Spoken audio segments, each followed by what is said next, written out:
In this article, Sawyer and Hogarth ask a very fundamental question that impacts decision making in an organization. Can we learn from experience?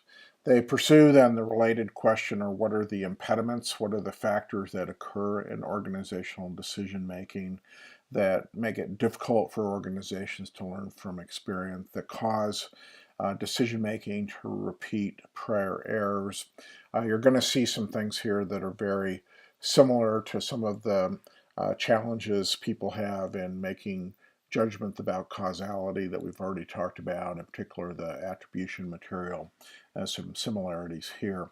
But what it comes down to is really talking about the day-to-day realities of organizational decision making that impede learning. You're going to see things like that relate to the lecture material, that are the procedural rationality and how procedures themselves uh, get in the way of organizational learning. But what this article also goes into is it talks about how leadership can impact organizational learning. And very much of what this introduces to us that we will be continuing to discuss through the decision making portion of the course is the ways that process interventions can make a difference. And these are really interventions that we depend on leadership to make to improve the quality of organizational decision making.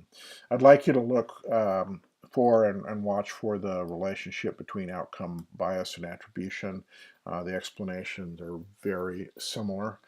And then there's quite a bit on social processes that occur in organizations, including information censoring. I mean, some of the social processes are related to individuals, promoting themselves and the positive outcomes they've achieved, and um, organizations not systematically debriefing failure or not paying attention to failure, kind of forgetting even failure that's ever occurred, and another learning problem. And then also this kind of notion that our past history actually and sometimes becomes a real impediment. We rely too heavily on it. We're not asking fresh enough questions about the decision situation, are all things that Sawyer and Hogarth talk about in this article.